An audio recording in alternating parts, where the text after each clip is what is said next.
Welcome and welcome back, everybody, to the OK Grognard Show. Today is Monday, April 22nd, 10 a.m. Central in beautiful Lake Geneva, Wisconsin. Today we're going to look at that wonderful section of the first edition Advanced Dungeons and Dragons Dungeon Master's Guide section entitled Use of Miniature Figures with the Game. Everybody likes to discuss that. Do you use them? I do, almost all the time, but not always. I like them. I like minis. They're tiny and make me feel like a giant or something. Anyway, I just like them. I like collecting them. I like painting them, but not as much as I should. I like the way they represent the different characters on the field. I like how they make it easier, for me at least, to visualize what is happening in game, particularly in combat. Not that it's ever exact, especially if you're underwater or maybe there's some flying involved, invisibility. There are many things that make miniatures not less desirable, but not as useful as they are in other circumstances. I remember when we started playing, of course, my group and I came from a background of miniatures wargaming in the 70s. And when we read the cover of the little booklets and they said, with miniatures, paper and pencil and miniatures, the idea was, oh yeah, sure, makes sense, of course. Why wouldn't you? And we used them. Now, we used them kind of casually in some ways because at first we generally used them just to denote marching order, which, I mean, you can just write that down on a sheet of paper and hand it to the DM and he knows. But if you want to switch them around often, writing a list is less than adequate. So miniatures are easy to move back and forth and trade places and who's up front and how far away from the group are you if you're up front or in back. Are you trailing by 30 feet? What about the light sources? Because that made a big difference in early gaming. Nowadays, a lot of games kind of assume everybody can see or soon enough can get some sort of a automatic ability or item or whatever that allows for no need for carrying expendable, use-upable, it's a word, look it up, use-upable light sources, torches, oil for lanterns, that sort of thing. I know even in my first edition games, as soon as there's a cleric who's capable of doing it, there's going to be downtime spent making continual light stones for the entire party. And miniatures can be tricky with that. What do we got here? Ooh, I'm going to have to open it up for myself in another window because I won't be able to see it. Or will I? Use of miniature figures with the game. This is what it says on page 10. It curls over to page 11. You'll see that in the next image. The special figures cast for Advanced Dungeons and Dragons add color to play and make refereeing far easier. Each player might be required to furnish painted figures.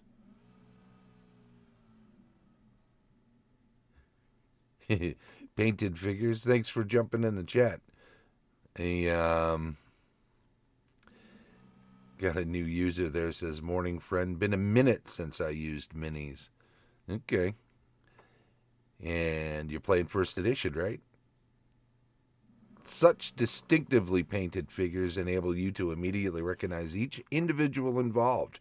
Figures can be placed so as to show their order of march, i.e., which characters are in the lead, which are in the middle, and which are bringing up the rear. Furthermore, players are more readily able to visualize their array and plan actions while seeing the reason for your restrictions on their actions. Monster figures are likewise most helpful, as many things become instantly apparent when a party is arrayed and their monster opponent or opponents placed.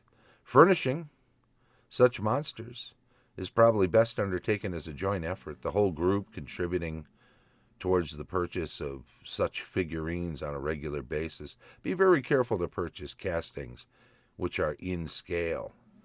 Out-of-scale monsters are virtually worthless in many cases. As a rule of thumb, HO scale is 25 millimeter equals 1 inch equals 6 feet, first edition. In scale, height or length or breadth.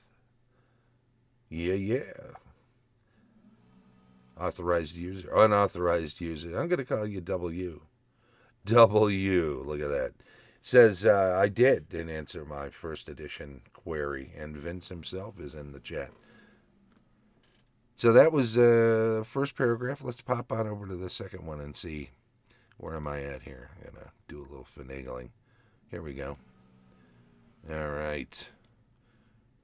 Thanks for joining the chat, too, both of you. I appreciate it very much. Figure bases are necessarily broad in order to assure that the figure will stand in the proper position and not constantly be falling over. Because of this, it is usually necessary to use a ground scale twice that of the actual scale for HO. And squares of about 1 actual inch per side are suggested. Each ground scale inch can then be used to equal 3.5 linear feet. Of course, we use 5. So that a 10-foot wide scale corridor is 3 actual inches in width and shown as 3 separate squares. This allows depiction of the typical array of 3 figures abreast and also enables easy handling of such figures when they are moved.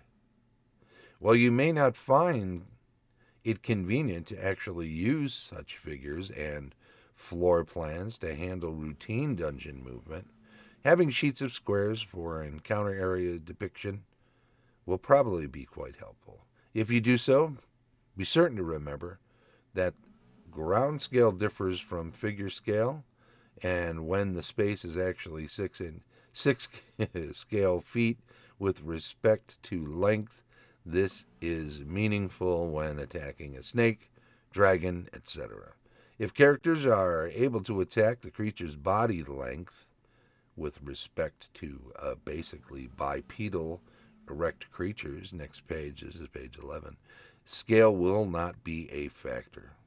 Details of preparation and painting of miniature figures for the game are not germane to this work. Your hobby supplier will have an assortment of small brushes and paints for such purposes, and you may inquire there as to the best techniques for painting. Well, that may well be true, my friends, that the hobby store will help you out with the painting and the tips. And I'll tell you what, they didn't have YouTube back then, did they? So there you go. I'll also say this. While most of that is very true, even now, as it is written, 5 foot to an inch is generally what people do, and I even do it while I'm playing first edition. Most figures are 28 to 32 millimeter scale, but it's still considered often a 6-foot figure, so keep that in mind. And it all works out just fine. Everything's an abstract in a certain amount of, in a certain way, so take everything with a grain of salt. But that's what it says in the DMG first edition when it came out in 79. This is how Gary felt about miniatures and scale and all that other stuff. It's recommended, let's say. that you use miniatures. It's certainly not necessary, and as he says, it's not always worthwhile using them when playing. You know, if you're just running down a hallway and running around a place or going to the town and talking to the people, you don't need them. It might be fun. Might be fun for a DM to set up an entire town with a bunch of figures and stuff, and that's visualization of the environment is always a good thing. Anyway, that's the long and short of it. Thank you very much for popping in today, you guys in the chat. I appreciate it. I'm just going to sign off here and say, what am I going to say? This has been a look-see at first edition Advanced Dungeons & Dragons Dungeon Master's Guide section on use of miniature figures with the game here in beautiful Lake Geneva, Wisconsin. The show streams live on Twitch each Monday at 10 a.m. Central, and then it's archived on YouTube. Check it out, follow, subscribe, thumbs up, all that other stuff. Remember, thanks to our Patreon supporters, Tom Tullis of Fat Dragon Games, Carlos Lysing of Castle Entertainment, Heath Farndon of the AD&D 20, Dave O'Brien of Quacks Games, Shane Bradley, as always, DM extraordinaire. I think I need to put Vince on there too, don't I? Hey, there you go. He's a DM extraordinaire himself now. This has been the OK Grognard Show from beautiful Lake Geneva, Wisconsin. Thank you, and bye-bye.